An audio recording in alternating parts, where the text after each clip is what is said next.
ओम हरि ओम प्रिय आत्मन, स्वागत है आपका आज के इस ज्ञानवर्धक और आत्मचिंतन से भरे वीडियो में। प्रिय आत्मन, अक्सर हम सबके मन में ये जिज्ञासा होती है कि आखिर भूत कैसे बनते हैं। कौन होता है भूत या प्रेत? आत्मा और जीवात्मा में क्या अंतर है? आत्मा क्यों भटकती है? भूत और प्रेत योनि कैसे प्राप्त होती है? और जीव इस बंधन में कैसे बंध जाता है?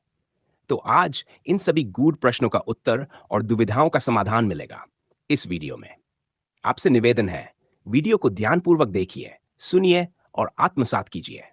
साथ ही अगर आपको ये ज्ञानप्रद वीडियो अच्छा लगे तो इसे लाइक और शेयर अवश्य करें और ऐसी ही आध्यात्मिक यात्राओं से जुड़े रहने के लिए चैनल को सब्सक्राइब करना न भूलें। आत्मन, हर एक जीव का अपना एक स्वतंत्र आपा होता है जिसे जीवात्मा कहा जाता है, जो हमारे स्थूल या भौतिक शरीर से पूर्णतः अलग होता है।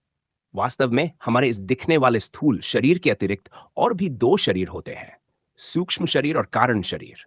इन तीनों, स्थूल शरीर, सूक्ष्म शरीर और कारण शरीर के साथ पंचकोश और 5 प्राण मिलकर बनती है जीवात्मा। यही जीवात्मा हमारे सभी कर्मों का संग्रह स्थान होती है और इन्हीं पूर्व जन्मों के कर्मों के अनुसार हमारे वर्तमान जन्म के गुण, स्वभाव और प्रारब्ध निर्धारित होते हैं, जिसे हम व्यक्ति की नियति भी कहते हैं। इसी जीवात्मा के कर्मों के कारण ही इस संसार में हमें अलग अलग स्वभाव, ये गुण और भाग्य वाले जीव दिखाई देते हैं और उनके प्रारब्ध भी उनके अपने कर्मों के अनुसार बनते हैं। जीवात्मा भी अविनाशी है, इसका कभी नाश नहीं होता। जैसे आत्मा अविनाशी है वैसे ही जीवात्मा भी अविनाशी है, परंतु आत्मा शाश्वत है। और जब जीवात्मा भगवान की भक्ति में लीन होकर आत्मा से एकाकार हो जाती है तो उसका अलग अस्तित्व समाप्त हो जाता है।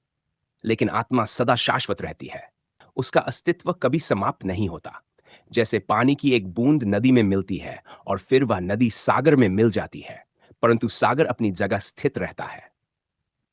यह जीवात्मा अपने कर्मों के अनुसार एक शरीर को त्याग कर दूसरा शरीर धारण करती रहती है। यह जन्म और मृत्यु की प्रक्रिया कल्पों तक चलती रहती है। जब जीवात्मा अपने कर्मों को सुधारकर भगवान की निष्काम भक्ति करती है तो वह आत्मा में लीन होकर मुक्ति को प्राप्त होती है। तभी वह इस जन्म और मरण के अंतहीन चक्र से मुक्त हो जाती है। अब ध्यान दीजिए, यह जीवात्मा स्वयं अविनाशी तो है, लेकिन आत्मा के बिना कुछ भी कर पाने में असमर्थ होती है। जैसे चंद्रमा के पास अपना प्रकाश नहीं होता, वह सूर्य के प्रकाश से ही प्रकाशित होता है। उसी प्रकार यदि जीवात्मा चंद्रमा है तो आत्मा सूर्य है। अर्थात आत्मा की शक्ति से ही जीवात्मा मन, बुद्धि और इंद्रियों के द्वारा कर्म करने में सक्षम होती है। जीवात्मा का अगला जन्म चाहे किसी भी योनि में हो, आत्मा सदैव उसके साथ रहती है, क्योंकि आत्मा के बिना कुछ भी अस्तित्व में नहीं आ सकता। इस सृष्टि में जितने भी शरीरधारी जीव है, सब में आत्मा का निवास है। आत्मा के बिना कोई भी जीव किसी भी योनि का शरीर धारण नहीं कर सकता। लेकिन कभी-कभी कुछ कारणों से, जैसे अकाल मृत्यु या अत्यंत निकृष्ट कर्मों के परिणाम स्वरूप, जीवात्मा को आत्मा का साथ नहीं मिल पाता। ऐसे में उसे कोई शरीर नहीं मिलता और वह जीवात्मा सूक्ष्म रूप में अपने कारण शरीर के साथ इधर-उधर भटकती रहती है, जब तक कि उसके वे कर्म समाप्त नहीं हो जाते जिनके कारण उसे नया शरीर नहीं मिला। यही भटकती हुई जीवात्मा कहलाती है भूत या प्रेत।